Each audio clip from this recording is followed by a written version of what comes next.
ও সিএনজিওয়ালা ভাই, কেন তুমি ফজর সাল্লা? কি ক্ষতি তোমার রব করলো তোমারে? কেন তুমি সিএনজি নিয়ে বের হইলা?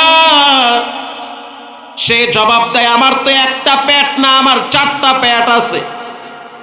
আমার বইয়ের পেট, 2 মাইয়া পোলা আছে, আমার নিজের পেট। এই 4টা পেটের চিন্তা আমার মাথায় আছে। রব বুঝাইতে চায়, বান্দা, সন্তান চিল্লা, বউ চিল্লা, নিজের পেট চিল্লা, আমি মালিকরে চিল্লা না। তো বিষয়টা কেমন দাঁড়ায় জানেন? যারা রবের ব্যাপারে অলসতামি করে, এক সময় তারা দুনিয়াও পায় না, আখিরাতও পায় না, নিজের ফ্যামিলির কাছে বোঝা হয়ে দাঁড়ায়। আমি আপনাদের এই পাশে এক দাওরা হাদিস মাদ্রাসায় বাদ মাগরিব বয়ান করলাম, ওখানেও বইলে আসছে মিত্রা না কি বলে, মিতরা।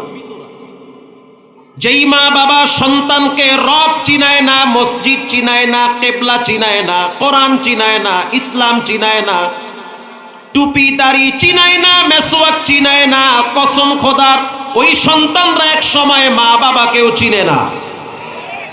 আমনে কইলো ঠিক না কইলো ঠিক, চিনবে না। উপর থেকে রব সিস্টেম ঘুরাইয়া দিবে। এজন্য মাঝে মাঝে আপনারা দেখেন যে শিল্পপতির বাবা বৃদ্ধাশ্রমে কান্দে, সিনিয়র অফিসার রাস্তায় রাস্তায় ভিক্ষা করে, ছেলে মেয়েরা ঘরে থাকতে দেয় না। গত পরশুদিন বয়ান করলাম চট্টগ্রাম রাঙ্গুনিয়াতে। রাঙ্গুনিয়ার আগের স্থানের নাম হলো নওয়াপাড়া বাজার। সেই নওয়াপাড়া বাজারে একটা বয়স্কদের পুনর্বাসন আছে। মাগরিবের নামাজের জন্য ঢুকলাম, নামাজ পড়লাম আমরা 4 জনে, জামাত পাই নাই, পরে জামাত করেছি। বের হওয়ার পরে দেখলাম একজন দাড়ি পাকা মুরব্বী, যার চোখের ভুরু পাইকে গেছে, চুল পেকে গিয়েছে, বারান্দায় হাঁটতেছে, হাতে একটা তসবিহ। যখন বের হইলাম তিনিও দৌড়ায় আসছে, আমিও কাছে গেছি, সালাম বিনিময় হইল। প্রশ্ন করলাম, চাচা আপনার বাড়ি কোথায়? আপনি কি চট্টগ্রামের? সে বলল, না, আমার বাড়ি চট্টগ্রাম না, আমার বাড়ি হলো গুলশান 1। আল্লাহর কসম, ভিডিও হইতে আছে, গোটা পৃথিবীর মানুষ শুনবে। মিথ্যা বললে আপনার জুতা আমার পিঠ। আমার বাড়ি গুলশান 1। আমি বললাম, গুলশান 1-এ কি ভাড়া থাকেন? বলে, না, 7 তলা বাড়ি আছে আমার, একদম লেকের পারে। আমি অবাক হয়ে তার দিকে তাকায় রইলাম। বলে কি, 7 তলা বাড়ির মালিক, অথচ এই বয়সে এসে বৃদ্ধাশ্রমে থাকা লাগে? ও মুরব্বী, রাগ করিয়েন না। সন্তান কয়টা? বলে 1টা। স্ত্রী আছে? বলে না, কবরে চইলা গেছে, সে বাঁচছে। আমার সন্তান ইংলিশে মাস্টার্স অনার্স কমপ্লিট করেছে, অনার্গল ইংলিশে কথা বলতে পারে, লিখতে পারে, অনেক বড় একজন শিক্ষিত ছেলে। কিন্তু বুঝতে পারি না এই ভাগ্যের কি নির্মম পরিহাস। কোন ঘাটের পানি কই যায় পৃথিবীর কেউ জানে না, জানেন কে? একটু পরে কি হবে আপনি তো ভাবতেই পারবেন। বান্দা চাইলে কিচ্ছু হয় না, রব চাইলে সব হয়, হয়ে যায়। হাসি মুখা কত মানুষ দেখছি, চেহারা অন্ধকার করে পড়ে আছে। সে জবাব দিল, হুজুর, স্ত্রী চলে গেছে কবরে, আমি একা মানুষ, বাসায় থাকি, কাজের বুয়া রান্না করে, ভালোই তো চলছিল। কিন্তু আমার সন্তান মাঝে মাঝে একা একা ঘরে আসে, আসার পর প্রায় সময় বলে যে বাড়িটা আমার নামে লিখে দাও। তো আমি তো আগেই টের পাইছি, কারণ তার মানসিক সমস্যা দেখা দিছে, খারাপ বন্ধু বান্ধবের পাল্লায় পইরা নেশাগ্রস্ত হয়ে গেছে। মাঝে মাঝে এমন হয়, ঘরে আইসা ফ্রিজ দইরা ঠেলে আর কয় রাস্তার মাঝখানে কা। ফ্রিজ কি রাস্তার মাঝখানে? কি কথা বুঝেন না? ফ্রিজ কি রাস্তার মাঝে? তা ঠেলে কা? কিছু খাইছে না? খাইছে কিছু। মাঝে মাঝে দেখবেন বৃহস্পতিবার রাত্রিবেলা কিছু যুবকরা রাস্তায় রাস্তায় হাঁটে আর চিল্লায় বলে যে গোটা দেশ আমার, ক্ষমতা আমার। কথা কর না কেন? ওদিন কেরানীগঞ্জে ঢুকবো মোহাম্মদপুর বসিলা দিয়া, রাত তখন বাজে 3:30। তো কিছু যুবকদেরকে দেখলাম এক কালারের পাঞ্জাবি, আমি মনে করছি হয়তো তাহাজ্জুদ কইরা বের হইছে। তো 2-3টারে দেখলাম আমার গাড়ি ধরে ঠেলে আর কয়টারে মাথায় ল, বিশ্বাস করে এটারে মাথায় ল। আমি অবাক হয়ে গেলাম। পিছন থেকে এক যুবক দৌড়ায় আইসা বলতে আছে, ড্রাইভার সাহেব চালু কইরা টানেন, এগো একটারও মাথা ঠিক নাই, জম্মের খাওয়া খাইছে। আছে না নাই? অভাব নাই। অথচ জুমার রাত হলো শ্রেষ্ঠ রাত, সাইয়্যিদুল আইয়াম ইয়াউমুল জুমআ, শ্রেষ্ঠ রাত, দোয়া কবুলের রাত, তওবার রাত, রবের সাথে সম্পর্ক গড়ার রাত হলো জুমার রাত। ব্যক্তি যেমন তার মৃত্যু তেমন হয়, ব্যক্তি যেমন হয় তার জানাজার দৃশ্য তেমন হয়। রাগ করেন না, মাফ করে দিয়েন। ওসমান হাদি এক বক্তব্য বলেছিল যে আমি রবের কাছে চাই রব যেন আমাকে শাহাদাতের মৃত্যু দান করে, রব যেন আমাকে জুমার দিন মরণ দেয়, কারণ তার শরীরে তো আলেমের রক্ত আছে, তার বাবাও ছিল আলেম। ঠিক না ভাই? ঠিক। আল্লাহর কি সিদ্ধান্ত! এক শুক্রবার গুলি খাইছে, আর এক শুক্রবারে শহীদ হয়েছে। তোমার জানাজায় কয়জন লোক যাইবে এই চিন্তা করো, খালি হিংসা করিও না।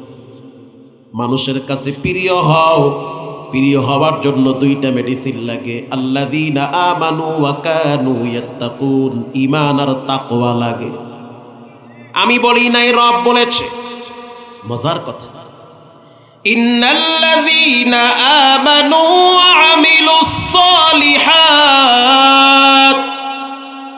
সায়াজআলু লাহুমুর রাহমানু বুদ্দা। বুদ্দা, যখন কোন মানুষ ঈমান আর নেক আমল করে, আমি বলি নাই, রব বলেছে, তোমার মহব্বত আমি কোটি মানুষের কলিজায় ঢুকাইয়া দিব। সুবহানাল্লাহ। বাড়ি গিয়া দরজা দিয়ে ঢোকার সময় জোরে কইয়েন, দেখি উল্টো হয়ে গেছে গা। আল্লাহ বলেছেন, যখন তুমি ঈমান আর নেক আমল এই 2 মিশ্রণে জীবন চালাবা, তোমার ভালোবাসা আমি আসমান এবং জমিনের ফেরেশতাদের কলিজার ভিতরে লাগায়া দিব। কে বলেছেন? সায়াজআলু লাহুমুর রাহমানু বুদ্দা। প্রিয় ভাইরা আমার, মজার একটা কথা শুনেন। রাগ করতেছেন নাকি? সাহাবায়ে কেরাম যুদ্ধের ময়দান থেকে মদিনার দিকে রওনা হয়ে গেল। বসরা শহর অতিক্রম করতেছে। নবীজির সাহাবী সাদ বিন আবি ওয়াক্কাস রাদিয়াল্লাহু তাআলা আনহু নিজে বর্ণনা করেন, যাবি তাকায়া দেখলাম মরুভূমির ভিতরে এক যুবক উটের পিঠে বসা, সে এদিক সেদিক তাকাইতেছে, মনে হচ্ছে সে রাস্তা হারায় ফেলাইছে।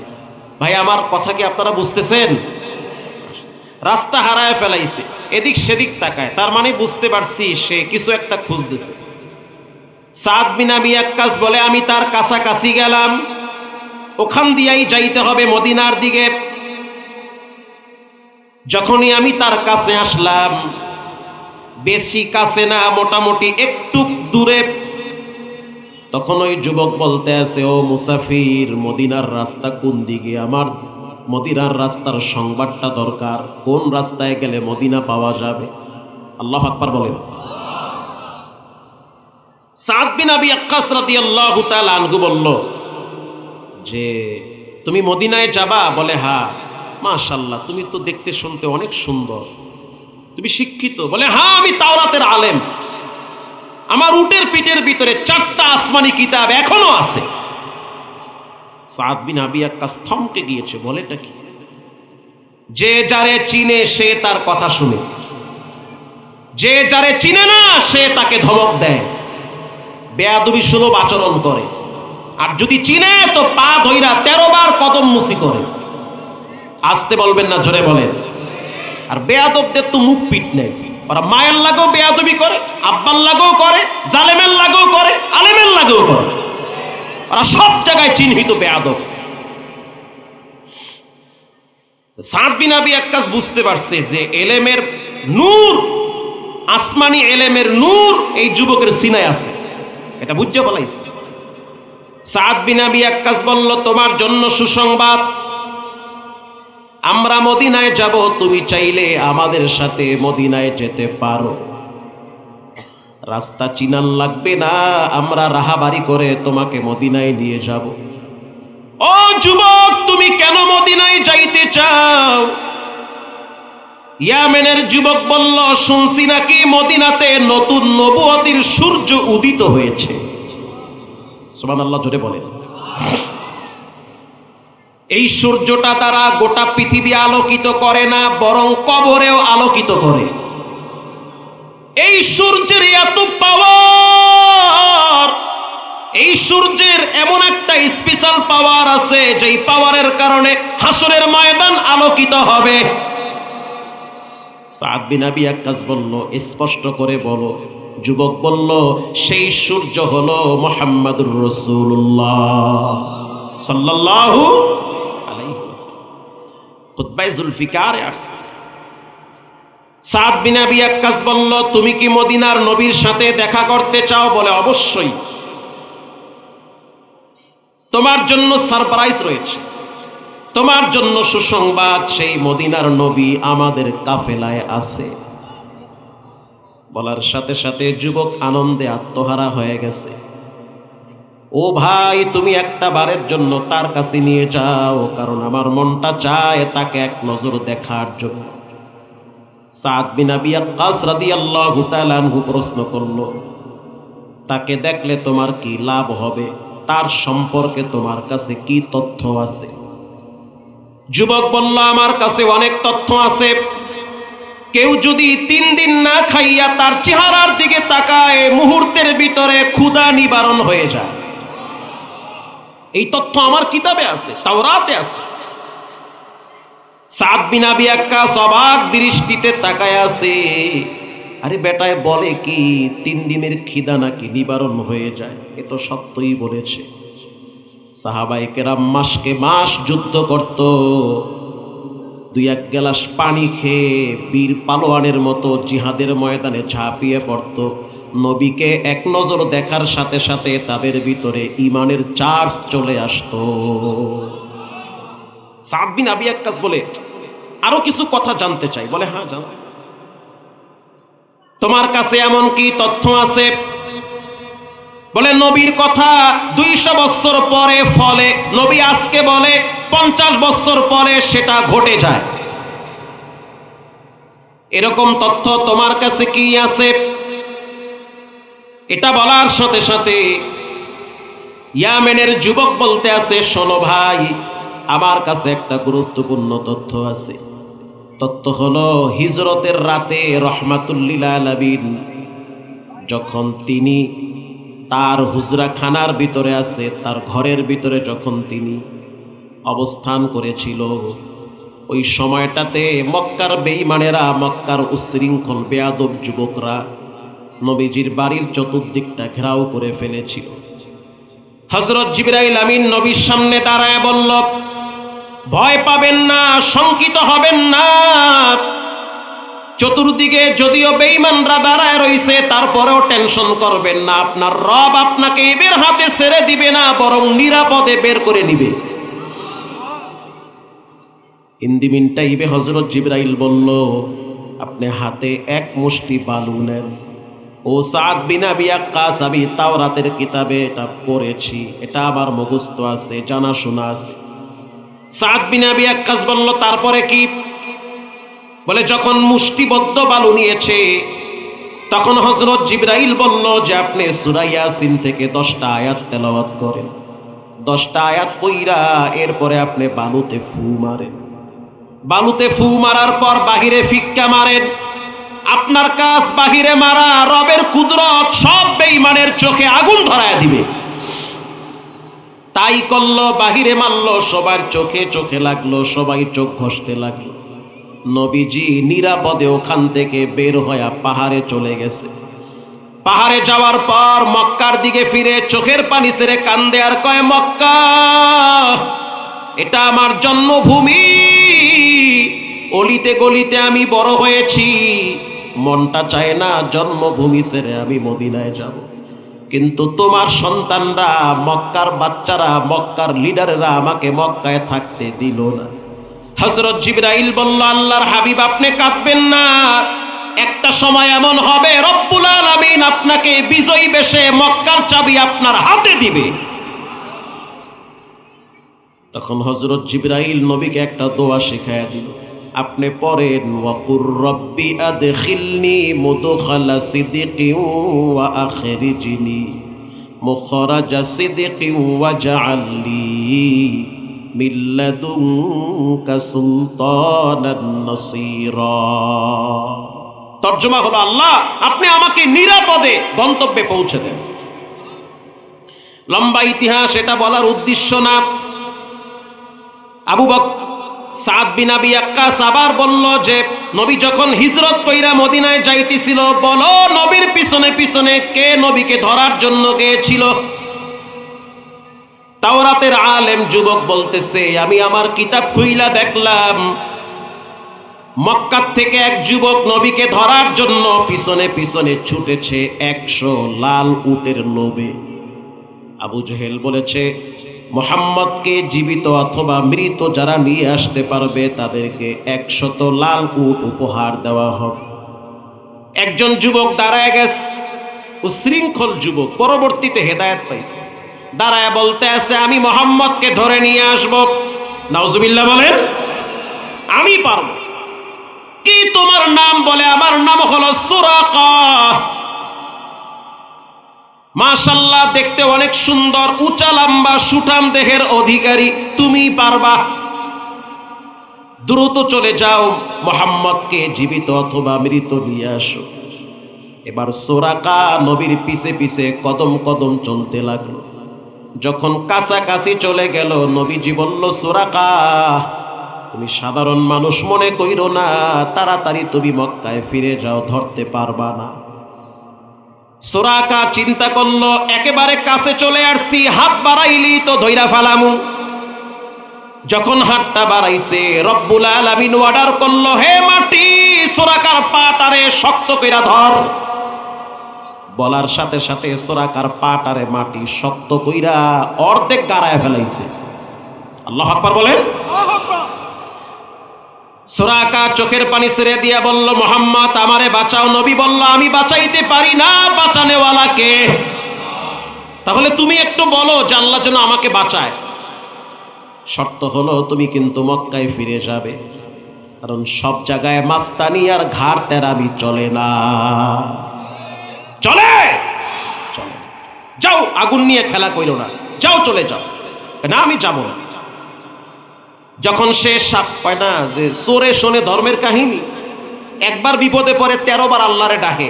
যখন স্বাভাবিক হয় তখন বিড়ি টানে আর চা খায় আর টিভি দেখে, মাগার নামাজ পড়ে না।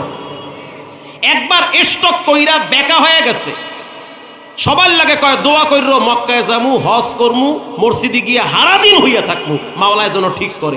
যখন ঠিক হয় ও বেহাত দিয়ে আবার বিড়ি টানে। সুখের দিন আল্লাহরে ডাকে, দুঃখের দিনে আল্লাহরে ডাকে, সুখের দিনে আল্লাহরে কা, আল্লাহ তোমার লাগে একটু মস্কারি করছি। ঠিক না ব্যাঠি? এভাবেই চলে। সুরাকা দ্বিতীয়বার যখন হাত বাড়াইলো, আবার তার পা মাটিতে টাইনা ধরছে। তৃতীয়বার যখন হাতটা বাড়াইলো, নবী বলল, সুরাকা তোমারে আমি চিনি, তুমি মক্কায় ফিরে যাও।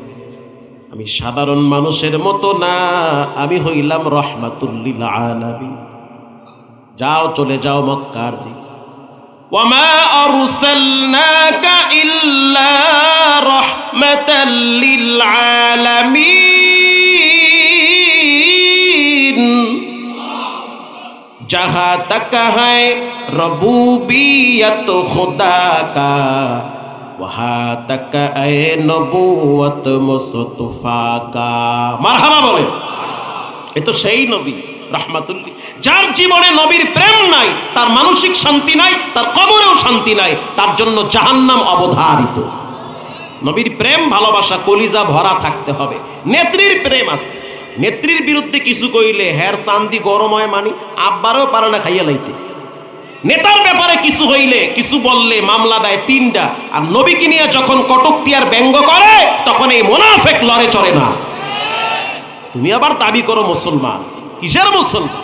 নবীর ব্যাপারে কেউ যদি বাজে কথা বলে, সব কিছু নিয়ে কম্প্রোমাইজ হতে পারে, সমঝোতা হতে পারে, বিশ্ব নবীকে নিয়ে গালাগালি করলে কোনো ছাড় হবে না।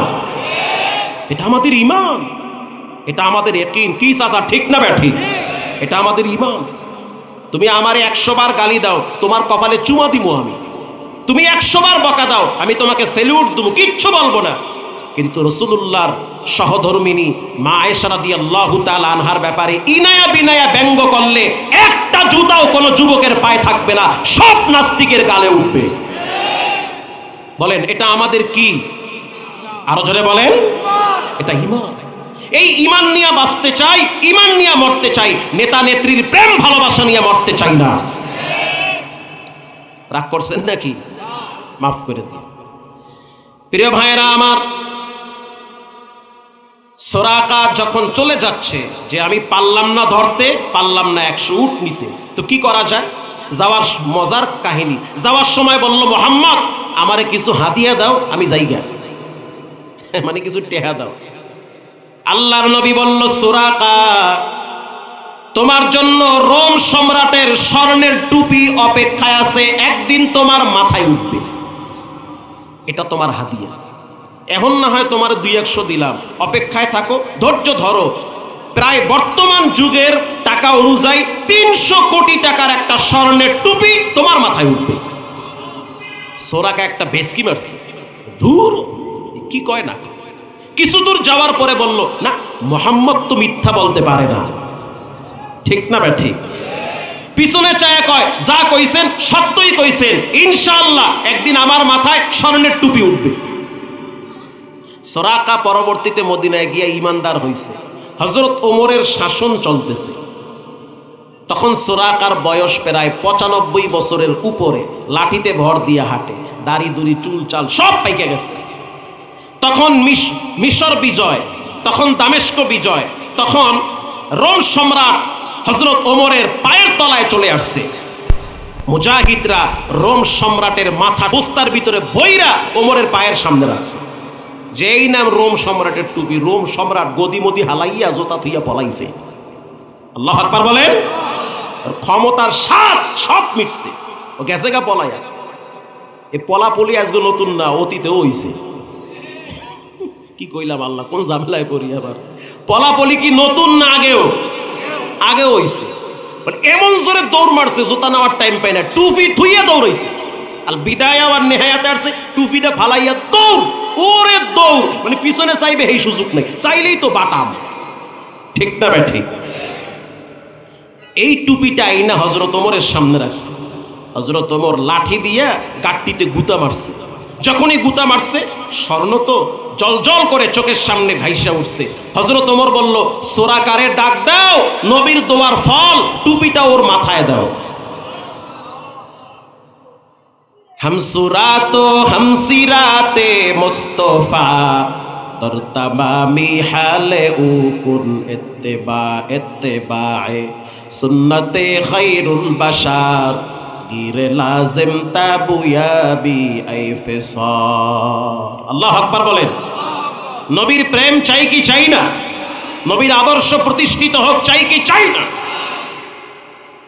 এবার এই ইয়ামেনের যুবক বলতে আছে এগুলা আমি কিতাবে পাইছি, এগুলা ঘটবে সব আমি কিতাবে পেয়েছি। সাদ বিন আবি ওয়াক্কাস রাদিয়াল্লাহু তাআলা আনহু বলল তাহলে আসো, নবী কোন উটের পিঠে বসা আছে তোমাকে দেখায় দিব। এবার এই যুবককে নিয়ে নবীর উট দেখায় দিল, যে সামনের উটটা হলো রহমাতুল লিল আলামিনের উট। যুবক দ্রুত চলে গেল নবীর কদমের কিনারায়। নবীর কদমের পাশে গিয়া বলতে আছে আমি আপনার সাথে একটু কথা বলতে চাই। আল্লাহর হাবিব অবাক হয়ে গেল, এত সুন্দর যুবক কোথা থেকে আসছো? বলে ইয়ামেন থেকে আসছি, মদিনায় যাওয়ার জন্য রাস্তা মাপতেছিলাম আপনাকে তালাশের জন্য। আপনার সম্পর্কে মামা হয় সাদ বিন আবি ওয়াক্কাস, সে আপনাকে দেখায় দিস। রহমাতুল লিল আলামিন বলল কেন আসছো, কারণটা কি, কিসের উদ্দেশ্য? বলে প্রথমে আমি আপনাকে দেখতে চাই। আচ্ছা দেখো আমারে। এবার ইয়ামেনের যুবক একটা কিতাব খুলে নবীর চুলের দিকে তাকায়, আর একটা কিতাব খুলে নবীর পায়ের দিকে তাকায়, আর একটা কিতাব খুলে নবীর গলার দিকে তাকায়। চারটা কিতাব খুললো, চারবার তাকাইলো আর বলল নিঃসন্দেহে হাযা মুহাম্মাদুর রাসূলুল্লাহ সাল্লাল্লাহু আলাইহি ওয়াসাল্লাম, ইনি হলো সর্বশেষ নবী। নবীজি বলল কেমনে বুঝলা, নিদর্শন কি পাইলা? বলে আমি বুঝলাম এই প্রচন্ড রোদের ভিতরে, মরুভূমির ভিতরে আপনার মাথার উপরে মেঘের খণ্ড আইসা ছায়া দিতেছে। পৃথিবীতে নবী ছাড়া কারো মাথার উপরে মেঘের খণ্ড আইসা ছায়া দেয় না। এবার এই যুবক নবীর পাশে আইসা হাত থেকে ঘেরান নেয়, নবীজির শরীর থেকে ঘাম বায়া বায়া পড়ে। যখন হাত থেকে ঘ্রাণ নিতেছে তখন বলল আপনার শরীর থেকে মেশকের ঘ্রাণ বের হয়। পৃথিবীর মানুষ যখন ঘামায় তখন তাদের শরীর থেকে গন্ধ আসে। কিতাবে পড়ছি নবী ঘামাইলে শরীর থেকে পারফিউমের ঘ্রাণ বের হয়। আপনার শরীর থেকে ঘাম কোরায়া কোরায়া বোতলে ভইরা মদিনার নারীরা বিবাহের অনুষ্ঠানে আতর হিসাবে ব্যবহার করে। এখন আর দেরি করতে চাই না, এই মুহূর্তে কালেমা পড়ায়া মুসলমান বানায় দেয়। কালেমাটা পড়াইলো, মুসলমান বানায় দিল। এবার যুবক বলল রহমাতুল লিল আলামিন, আমার মনটা চায় আমি আপনার সাথে মদিনায় গিয়া কিছুদিন থাকবো। আপনি হলেন এতিমদের দরদি, উম্মতের কান্ডারি। কোন উম্মত জাহান্নামে যাক এটা আপনি চান না। আপনি আপনার চিন্তা করেন না, বরং উম্মতের জন্য কাঁদেন আর বলেন মালিক আমার উম্মতকে বাঁচান। আমি এমন একজন মানুষ পাইছি যে কিনা সবার জন্য রহমত। মারহাবা। আমার আব্বার জন্য তো আপনি রহমত, আমার মায়ের জন্য রহমত, আমার জন্য রহমত, মুরব্বীদের জন্য তো নবী রহমত। নবী বলেন মাল্লাম ইয়ারহাম সাগীরানা ওয়া লাম ইউআক্কির কাবীরানা ফালাইসা মিন্না। যে বড়কে সম্মান করে না, ছোটকে স্নেহ করে না, সে আমার উম্মত না। ঠিক না বেঠি? ছোটরা যখন মসজিদে যায় রাগ করিয়েন না, ধমক দিয়েন না, বরং তাদেরকে উৎসাহ দেন। আমি বাইতুল্লাহে দেখছি, মক্কা মদিনার বেশিরভাগ মসজিদে দেখছি বাচ্চারা অনেক দুষ্টামি করে। যত দুষ্টামি করে আরবের শায়েকরা তাদের কপালে চুমো দেয়, আরো দুষ্টামি করে। মানুষ যখন সেজদায় যায় তখন এই বাচ্চারা সবার টুপি খুইলা দড়ি দিয়া বান্ধা খালি ঘুরায়। আপনার মসজিদে করলে তো অগত ঠ্যাং ধইরা আছাড় দিবেন। কথা কন না কা? খবরদার এমন আচরণ বাচ্চাদের সাথে করবেন না, কারণ এরাই হবে আগামীর খালিদ বিন ওয়ালিদ, এরাই হবে যুগশ্রেষ্ঠ ইমাম। ওদেরকে যদি ধমক দেন তাইলে ওরা মনে করবে মসজিদে গেলেই ধমক শোনা লাগে, যাবো না পাবজি আর ফ্রি ফায়ার খেলামু। ওরা এইটা করবে। বরং মসজিদে ডাকেন, আপনি মারা গেলে এরাই তো মসজিদ নিয়ন্ত্রণ করবে। আপনার নাতি, আপনার ভাতিজা, এরাই তো এক সময় মসজিদের কর্ণধার হবে। ওদেরকে মসজিদমুখী করা লাগবে। যুবক বলল রহমাতুল লিল আলামিন, আপনার সাথে আমি মদিনায় যেতে চাই। রাসূল বলল ঠিক আছে, আমি প্রস্তাব গ্রহণ করলাম, চলো মদিনার দিকে। এবার মদিনার দিকে রওনা হয়েছে। কিছু দূর যাওয়ার পর যুবকের উট একটা গর্তের ভিতরে পইরা পা ভেঙে গেছে। যখন পাটা ভেঙে গেল, উট আস্তে করে ধপস করে পড়ে গিয়েছে। পড়ে যাওয়ার সাথে সাথে যুবক উটের পিঠ থেকে নিচে পড়ে গেল, ঘাড় ভেঙে গিয়েছে। কারণ কখন কি হয় পৃথিবীর কেউ জানে না, জানেন একজন, তিনি হলেন কে? নরসিংদীতে বয়ানে গেলাম, এক বাবারে দেখছি অজর দ্বারায় কাঁদে আর বলল হুজুর আমার ছেলের কবরটা জিয়ারত করে। রাত্রিবেলা ঘুমাইছে, সুস্থ মানুষ, লম্বা টাইম মোবাইল টিপলো, আরামে ঘুমায় গেল। সকালবেলা গিয়া দেখলাম ফ্যান পড়ে আছে বুকের উপরে। ওর যে জানটা বের হয়ে গেছে সেটাও আমরা আওয়াজ শুনি। পড়ার সাথে সাথে ঘুমের ভিতরে মারা গেছে। মানুষের জীবন কখন থেমে যায় পৃথিবীর কেউ জানে না, জানেন একজন, তিনি হলেন কে?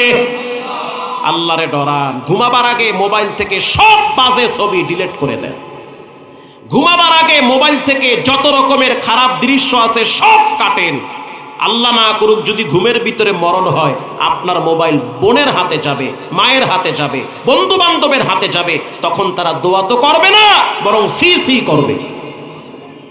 এজন্য সব ডিলিট করে দেন। ঘুম মানে মৃত্যুর ভাই, ঠিক না বেঠি? মরণের ভাই। আল্লাহুম্মা আমুতু, আল্লাহুম্মা বিসমিকা আমুতু ওয়াহিয়া, এই মরার থেকে জিন্দা করা, তার মানে মইরা গেছেন কা আপনি। আল্লাহর হাবিব তার নিজের উট ব্রেক করল, এরপরে যুবককে নবীজির নিজের কোলে নিল। নিজের কোলে নেওয়ার পর যুবকের কপালে নবীজি চুমো দিয়েছে, আর তার হাত মোবারক দিয়া মাথার চুলগুলা চিরুনি করতেছে। আল্লাহর হাবিবের চোখের পানি বাচ্চাদের মতো অসুর ধারায় পড়ে। নবীজি বলল, যুবক তোমার নাম কি এখনো পর্যন্ত জানা হলো না? কোন মা তোমাকে জন্ম দিয়েছে তাও তো জানি না, কোন বাবার ঔরসে দুনিয়াতে আসছো তাও তো জানি না। আমালুন কালিলুন ওয়া আজরুন কাবীর, রাসূল বলেন, সাহাবায়ে কেরাম শোনো, আমল যদিও কম কিন্তু তার মর্যাদা, ভালোবাসা, ফজিলত অনেক বেশি। মর্যাদা কেমন বেশি? আল্লাহর নবী বলেন, আমি তাকাইয়া দেখতেছি জান্নাতের 8টা দরওয়াজা দিয়া তার রূহকে ইস্তেকবালের জন্য অপেক্ষায় আছে, যে এখান থেকে আসো। ওই যে আয়াত পড়লাম, সায়াজআলু লাহুমুর রহমানু উদ্দা, যখন ঈমান আর আমল আনবেন তখন দেখবেন কোটি কোটি মানুষের কলিজায় আপনার ভালোবাসা তৈরি করে দিবেন কে? এই যুবক এতদিন মূল্যহীন ছিল, কেউ জিগাইতো না, তেমন কোনো মূল্য নাই। যখন ঈমান আর নেক আমল এনেছে, ফেরেশতারা পর্যন্ত তার জন্য দোয়া করে। হাদিসে আসছে, বাকাত আলাইহিমুস সামাওয়াতু ওয়াল আরদ, যখন কোনো মানুষ আল্লাহ ভক্ত হয়ে যায়, আলেম ভক্ত হয়, কোরআন ভক্ত হয়, মসজিদ ভক্ত হয়, মাদ্রাসা ভক্ত হয়, তখন তার ভালোবাসা এতটাই প্রখরতা লাভ করে, তার মৃত্যুতে আসমানও কাঁদে, জমিনও কাঁদে। সুবহানাল্লাহ বলে। যার ভিতরে 5টা গুণ আছে তার জন্য 3টা মর্যাদা আছে। 1 নম্বরে ঈমান, ওয়া আমিলুস সালিহাত, ইন্নাল্লাযীনা আমানু ওয়া আমিলুস সালিহাত, ঈমানদারের প্রথম গুণ ওয়াজিলাত কুলুবুহুম, আল্লাহর কথা শোনার সাথে সাথে আল্লাহর ভয়েতে অন্তর কম্পন শুরু হয়ে যায়। আগের যুগে লেদা বাচ্চাগুলোর ভিতরেও আল্লাহর ভয় ছিল, ছোট বাচ্চাদের ভিতরেও রবের ভয় ছিল। তাফসীরের কিতাবে পড়েছি। কষ্ট হচ্ছে আপনাদেরকে? খিচুড়ি দিয়ে দিব? ও আচ্ছা, ঠিক আছে। আগের যুগে বাচ্চাদের ভিতরেও আল্লাহর ডর ছিল। কেমন ডর? বাপ আর ছেলে দুইজনে রাস্তা দিয়ে হাঁটতেছে। আগে তো এত ঘরবাড়ি ছিল না, ফাঁকা ফাঁকা ঘরবাড়ি, বাগান ছিল অনেক বেশি, আঙ্গুর ফলের বাগান। তাফসীরের কিতাবে আসছে প্রায় 42 কিলোমিটার বাগানটা লম্বা ছিল।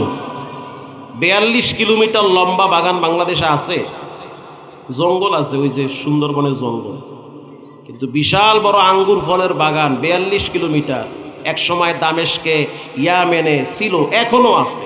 আপনি ঘন্টার পর ঘন্টা, মাসের পর মাস হাঁটবেন, তারপরও বাগান শেষ করতে পারবেন না। কেমনে হয়েছে? ওটা মাওলাই তৈরি করছে। তো বাবাই চিন্তা করতেছে, মানুষজন নাই, ঘর বাড়ি নাই, এত সুন্দর আঙ্গুর ফল ধইরা আছে গাছে, পাখি তো খায়, তা আমিও কিছু পারিরা নেই। সন্তানকে দাঁড় করায় রাখলো 3 রাস্তার মাথায়। বাবাই কেবলমাত্র বাগানের ভিতরে প্রবেশ করলো। প্রবেশ কইরা সন্তানকে জানায় দিল, খবরদার, কেউ যদি আমাকে দেখে তুমি আমাকে সতর্ক করবা। তার মানে বাবাই যেই কাজটা করে, কাজটা কি ঠিক না বেঠিক? বেঠিক। সন্তানকে পাহারাদারি করার জন্য দাঁড় করায় রাখছে, তার মানে চুরি করবে বাবাই, পাহারা দিবে ছেলে। বাবাই কেবলমাত্র আঙ্গুর ফলের থোকা দইরা টান দিয়েছে। ইন দি মিন টাইমে সন্তান ডাক দিয়েছে, ইয়া আবি আহাদু ইয়ারানা, ও বাবা, কে যেন তোমার দিকে চোখ বড় করে তাকায় আছে। আল্লাহু আকবার, জোরে বলেন। এটা বলার সাথে সাথে বাবা করছে কি, মারছে দৌড়, জুতা ফালাইয়া। মানে ধরা খাওয়ার সময় কি জুতা নেওয়ার টাইম থাকে? ওটা নিতে গেলে তো আর এক জ্বালা। এমন জোরে দৌড় মারবা, পিছনে চাবানা, দৌড়ায় গেছে পোলার দ্বারা। গিয়া দেখলো সন্তান চুপচাপ দাঁড়ায় রইছে। বাবায় বলতে আছে, সন্তান তুমি কি আমার সাথে মজা মারলা নাকি? সন্তান ভয়েতে কাঁপতেছে, না জানি বাবায় সন্তানরে রাগ করে। সন্তান এবার বলতে আছে, আব্বা জান, পৃথিবীর কেউ যেন না দেখে আপনি বলেছেন, কিন্তু আমি দেখলাম আপনার রব, আপনার মালিক আপনাকে দেখতেছে। আপনার আল্লাহ আপনার দিকে তাকায় রয়েছে। আলাম ইয়ালাম বিআন্নাল্লাহা ইয়ারা, যেটা কেউ দেখে না সেটা দেখেন একজন, তিনি হলেন কে? কথায় কথা চলে আসে। হাদিসের কিতাবে পড়ছি, কোন পাপ মানুষকে আরামে ঘুমাইতে দেয় না। পাপের অপর নাম হলো মানসিক যন্ত্রণা। যুবক ভাই, পায়ে হাত দিয়া বলি, গোপন পাপ থেকে নিজেকে বাঁচান। গোপন পাপ মানুষের রিজেকের রাস্তা সংকীর্ণ করে দেয়। গোপন পাপের কারণে চেহারার সৌন্দর্য নষ্ট হয়। গোপন পাপের কারণে মানুষের কাছে মহব্বত, ভালোবাসা কমতে থাকে। গোপন পাপের কারণে মানুষের হায়াতে সংকীর্ণতা চলে আসে। গোপন পাপ মানুষকে গোপন ভাবে খুঁটি কাটে। যেমন রাত্রিবেলা কর্কর শব্দ হয়, কোথায় শব্দ হয় টের পাইতেছেন না, কিন্তু কানটা পাতলে মনে হয় আপনার খাটে শব্দ হয়। ওই পোকা আপনার খাটের পায়া কাটে, দেখা যায় না। ঠিক না ঠিক? কিছুদিন পরে দেখবেন খাটের ভিতরের পায়া দুর্বল হয়ে গেছে, হঠাৎ ভেঙে পড়েছে। গোপন পাপ, গোপন পোকা যে কোনো সময় আপনার হায়াতটা কেটে ফেলবে।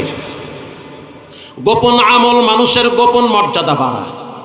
গোপনে 2 রাকাত নামাজ পড়েন, গোপনে দরজা লাগায়া তওবা করেন। এমন একজন মালিকের গোলাম, একটা বার যদি বলেন মালিক বেইজ্জতি করিয়েন না, একটা বার যদি বলেন মালিক ইজ্জতের জিন্দেগি চাই, একটা বার যদি বলেন মালিক সম্মানের জিন্দেগি চাই, লেখাপড়া করছি, সার্টিফিকেট আছে, বাবার সম্পদ আছে, তারপরেও তো দেখি 30 বছর পর ছেলেটা ভিক্ষা করে। ঠিক না ঠিক? সিচুয়েশন কখন কি হয়ে যায় পৃথিবীর কেউ জানে না, জানেন একজন, তিনি হলেন কে? এজন্য গোপনে উচিত বেশি বেশি তওবা করা। তাফসীরের কিতাবে আসছে, হাদিসেও আসছে, বনি ইসরাইলের এক যুবকের নাম হইল কিফিল। আল্লাহু আকবার বলেন। নবীজি এই ঘটনা একবার দুইবার না, বারবার বারবার সাহাবীদেরকে শুনাইছে। একদিন কিফিল, সে তার একটা অভ্যাস চরিত্র ছিল, ম্যাক্সিমাম সময় সে জেনা ব্যভিচারে লিপ্ত হইত। ঘটনাক্রমে একদিন এক সুন্দরী সুশ্রী নারী তার কাছে আসছে। আয়েশা বলল, কিফিল, কিছু টাকা যদি ধার দাও তাহলে সংসারটা ভালো চলবে। দুর্ভিক্ষের কারণে আমার একটা বাচ্চা আছে, না খায় ঘুমায় গেছে। কার কাছে হাত পাতবো? সবাইর তো অবস্থা খারাপ। আমি জানি মহল্লার ভিতরে তোমার টাকা আছে, অল্প কিছু টাকা যদি ধার দাও তাহলে আমার সংসারটা কিছুদিন ভালো চলবে, আবার পরে তোমার ঋণ পরিশোধ করে দিব। কিফিল বলল, শুনে নাও, বিনিময় ছাড়া আমি কিন্তু কাউকে টাকা ধার দেই না। যদি টাকা নিতে চাও তাহলে বিনিময় দিতে হবে। কি বিনিময় চাও?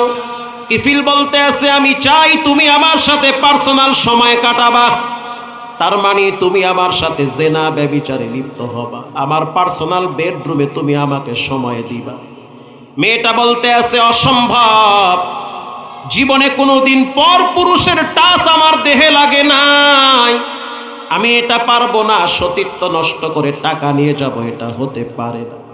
কিফিল বললে, চলে যাও, টাকাও পাবা না, দুর্ভিক্ষে মরতে থাকবে। মেয়েটা বাড়ি চলে গেল। বাড়িতে যাওয়ার পর তাকায়া দেখলো তার ঘুমন্ত বাচ্চাটা জাগ্রত হয়ে গেছে ক্ষুধার যন্ত্রণায়। নবীজি বলল, হাদিসের কিতাবে আসছে, নবীজি বলল যে কখনো কখনো ক্ষুধার কারণে মানুষ নিজেকেই ভুলে যায়। খিদা এমন জিনিস অথর্ব করে তুলে, ব্যালেন্স হারিয়ে ফেলে, মাথায় কাজ করে না, অভাব আর দুর্ভিক্ষের কারণে। ঠিক না বেঠিক? অভাবের কারণে দোয়া করেন, এমন অভাব যেন আল্লাহ আমাকে আপনাকে না দেয়। প্রিয় ভাইয়েরা আমার, মেয়েটার জন্য রাস্তা একটাই খোলা, কিফিলের কাছে যেতে হবে। সন্তানের কান্নার মায়াবী চাহনি দেখা কিফিলের কাছে আবার গেছে। পরের দিন যাওয়ার পরে বলল, কিফিল আমি তোমার প্রস্তাবে রাজি হয়ে গেলাম, দরজা লাগায় দাও, জানলা লাগায় দাও, কেউ যেন না দেখে। দরজা জানলা সব লাগায় দিল, পূর্ণ সুযোগ আছে, স্বাধীনতা আছে। একটা জিনিস মনে রাখবা যুবক, যত মজা এর পিছনে কিন্তু তত সাজা আছে। কুল্লু নাফসিম বিমা কাসাবাত রহিনা। বলেন রবের একটা ধরা আছে না নাই? প্রাকৃতিক একটা ধরা আছে, সূর্যের মাইর আছে, কারণ সূর্য তো রবের কথা শুনে। জমিন বলে ইয়াউমাইদিন তুহাদ্দিসু আখবারাহা, আমি একদিন বান্দাদের সম্পর্কে বৃত্তান্ত দিব। গাছ আল্লাহর কথা শুনে। যেই জমিন উপভোগ করেন, জমিনের একটা মাইর আছে না নাই? আপনি কেমনে বাঁচবেন? আপনি একটা মেয়ের ওন্না ধরে যদি টান দিয়া মনে করেন বাচ্চা গেছি, লেখা রাখেন 30 বছর পরে হলো এটার প্রাপ্ত পরিপূর্ণ বদলা আপনাকে পেতে হবে, আপনাকে নিতেই হবে। এটার শাস্তি, ফিডব্যাক আছে না নাই? ভালো খারাপ প্রত্যেকটার একটা ফলাফল আছে না নাই? সাবধান, পাপ করার আগে 13 বার ভাববেন আমি কি করতেছি, পরবর্তীতে এটার ফলাফল কি হবে। এই চিন্তা যারা করে তারা কখনোই হারাম গুনার কাছেও যাইতে পারে না। দরজা জানলা সব লাগায় দিল, মেয়েটাকে বিছানায় শোয়ায় দিছে। যখন বিছানায় ফেলায় দিল, শরীর থেকে কাপড় টাইনা টাইনা খুইলা ফেলাইছে। ইন দি মিন টাইমে যুবক তাকায় দেখলো মেয়েটার চোখের পানি বায়া বায়া বায়া বায়া পড়ে। যুবক প্রশ্ন করলো, আনন্দের সময়, এনজয়ের সময় কেউ তো কান্না করে না। দরজাও লাগাইছি, জানলাও লাগাইছি, দুই একটা ছিদ্র ছিল, পাতা দিয়া ঢাইকা ফেলাইছি, কেউ দেখবে না। যা হবে এখানে হবে, বাহিরের মানুষ জানবে না। এরপরেও কেন কাঁদো? মেয়েটা জবাব দিল, ইন্নী আখাফুল্লাহ, আমি দুনিয়ার কারো চিন্তা করি না, চিন্তা করি একজনের, তিনি হলেন কে? তিনি তো রাত্রেও দেখে, দিনেও দেখে। এই গুনাহের পরে না জানি কোন ঝামেলায় পড়ে যায়, কারণ কোন পাপ মানুষকে শান্তিতে থাকতে দেয় না। পরিবারের যে কোনো একজন অশান্তিতে পড়লে তো বাকি পরিবারের যারা আছে তারাও তো শুয়ে পড়ে। শুকনা গাছে যখন আগুন লাগে, ভিজা গাছগুলাও পুড়ে। ও যুবক, পরিবারে যখন তুমি একা গুনাহ করবা, মনে করিও না শাস্তি তুমি একা পাবা, বাকি যারা আছে তাদেরও পাওয়া লাগে।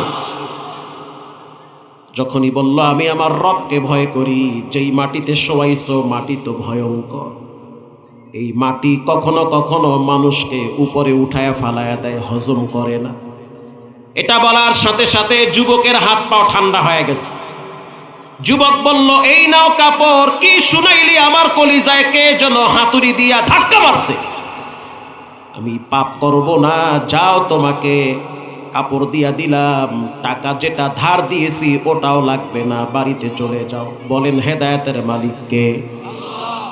মেয়েটা ঘর থেকে যাওয়ার সময় চোখের পানি ছেড়ে দিয়া বলে, আল্লাহ, যেই যুবকটা পূর্ণ স্বাধীনতা থাকার পর, শক্তি থাকার পর, সামর্থ্য থাকার পর ইচ্ছা করে জিনা করলো না, তাকে তুমি হেদায়েতের রাস্তা থেকে দূরে সরাইও না। মৃত্যুর আগে হইল তাকে তুমি হেদায়েত দান করো। রাত্রিবেলা যুবকের শরীরে জ্বর চলে আসছে। সে উজু গোসল কইরা পশ্চিম দিকে, তখন তো কেবলা ছিল বাইতুল মুকাদ্দাস, বাইতুল মুকাদ্দাসের দিকে ফিরে 2 রাকাত সালাত আদায় করেছে। সালাত আদায় কইরা যায় নামাজে বৈশা বলে, আল্লাহু হাজিরিন আল্লাহু নাজিরিন। জীবনে অনেক অপরাধ করছি, অনেক বেঈমানি করছি, অনেক জেনা ব্যভিচারের তৃপ্ত মজা নিয়েছি। আজ আমি অসুস্থ, দুর্বল। আজকে রাত্রেও তো একটা মেয়েকে রুমে নিয়ে আসছি, চাইলে ওর সাথে খারাপ করতে পারতাম, কিন্তু করি নাই একজনের ডরে। তিনি কে? রব্বুল আলামিনের অর্ডার হয়ে গেছে, আজরাইল এই অবস্থায় তার জানটা কবজ করে নাও। ওখানেই তার মৃত্যু হয়ে গেল, নিথর দেহ মাটিতে পড়ে আছে। এলাকার মানুষ বলল খারাপ, সবাই বলল জেনাকার যুবক, কেউ কেউ বলল যেহেতু মইরা গেছে লাশটারে পানিতে ভাসায় দাও, আবার কেউ কেউ বলল যে লাশটারে জংলায় ফালায় দাও, বাঘ ভাল্লুক অন্য হিংস্র প্রাণীরা খায় ফেলাবে। পৃথিবীর সবাই তারায় দিতে পারে, মালিক তো তারায় দিতে পারে না। আল্লাহ রাব্বুল আলামিন যুবকের ঘরের দরওয়াজায় লেখা উঠায়া দিস, কদ গফারাল্লাহু লিল কিফির। আল্লাহু আকবার বলেন। তোমরা বলেছো খারাপ, একদিন রাতের তওবার কারণে আমি দেখব, এই ডরে সাইরা দিছে জেনা, এজন্য আমি তাকে মাফ করে জান্নাতি যুবকদের খাতায় নাম লেখায়া দিছি। একটা বেশ্যা মহিলা যদি কুত্তারে পানি পান করাইয়া মাপ পায়, আপনি আমি কেন পাবো না?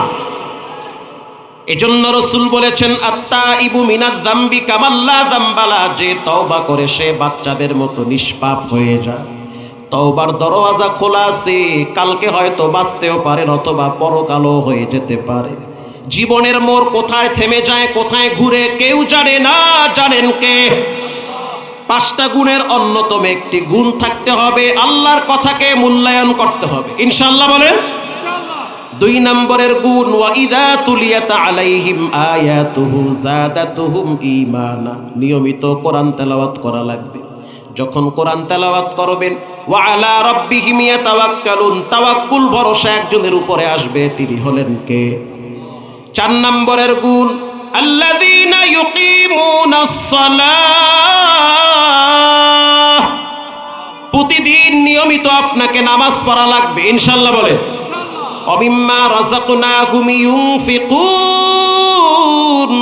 আল্লাহ বলেন আমার দেওয়া সম্পদ আমার জন্য গোপনে প্রকাশ্যে ব্যয় করবা, কৃপণতা করবা না, না বলবা না। যদি না বলো, এমন জায়গায় তোমার লাগবে যখন রব ফিরাইয়া দিবে। ঠিক না বে ঠিক? এই 5টা গুণ যার ভিতরে থাকবে, রব বলেন উলাইকা হুমুল মুমিনুনা হাক্কা, তারাই হলো প্রকৃত মুমিন। লাহুম দারাজাত, তাদের মর্যাদা সম্মান বাড়ায় দিবেন কে? ইনদা রাব্বিহিম ওয়া মাগফিরাতু, আল্লাহ তাদের গুনাহ খাতা সব মাফ করে দিবে। ওয়া রিজকুন কারীম, রব বলেন তাদেরকে আমি রিজিক দান করব, এমন জায়গা থেকে সে কল্পনাই করতে পারবে না। আজ থেকে পাক্কা নিয়ত করেন, জীবনে নামাজ ছাড়বো না, হারাম খাবো না, মুরব্বীদের সাথে বেয়াদবি করব না, উস্তাদের সাথে খারাপ ব্যবহার করব না, মা বাবার সাথে দুর্ব্যবহার করব না। দিলটা যদি ভালো থাকে, তওবার নিয়াইতে 2টা হাত আল্লাহকে দেখায় দেন। নারায়ে তাকবীর। আয় আল্লাহ এই হাতগুলা কবুল করে নেন। জীবনে একবার বাইতুল্লাহর কালো গিলাফ ধরার তৌফিক দেন, জোরে বলেন আমিন। রঙ্গে তাকওয়া, রঙ্গে সিদ্দিক, রঙ্গে দিন, তা'আবদু বাকি বুয়াদ বর আবেদিন।